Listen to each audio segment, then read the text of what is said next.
Welcome the our channel. Today we how to activate statement notifications on Discover. Quick tutorial. To activate statement notifications on Discover, start by opening the Discover mobile app on your device. If you are not already logged in, enter your credentials to sign in. Once logged in, navigate to the menu by tapping on the three horizontal lines in the upper left corner. From the menu, select the account option.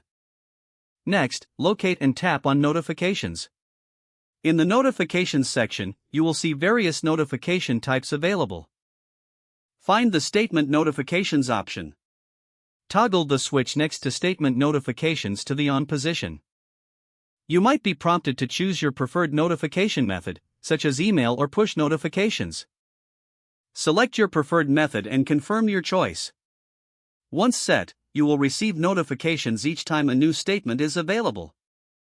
Ensure your contact information is up to date to avoid any issues with receiving notifications.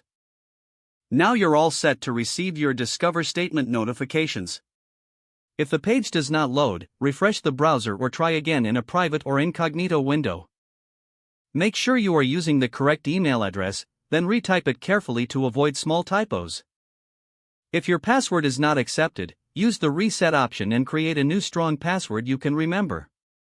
Check your spam folder for verification or security emails, then complete any requested confirmation steps.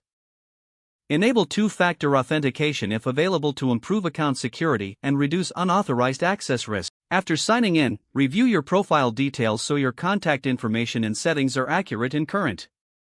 If you see an error message, note it down and try again after restarting your device and internet connection. Log out when you finish, especially on shared devices, to keep your account and payment information secure.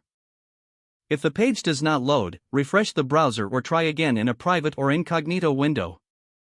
Make sure you are using the correct email address, then retype it carefully to avoid small typos. If your password is not accepted, use the reset option and create a new strong password you can remember. Check your spam folder for verification or security emails, then complete any requested confirmation steps. Enable two-factor authentication if available to improve account security and reduce unauthorized access risk. After signing in, review your profile details so your contact information and settings are accurate and current. If you see an error message, note it down and try again after restarting your device and internet connection. Log out when you finish, especially on shared devices, to keep your account and payment information secure. Don't forget to like this video and subscribe to our channel for more step-by-step tech guides.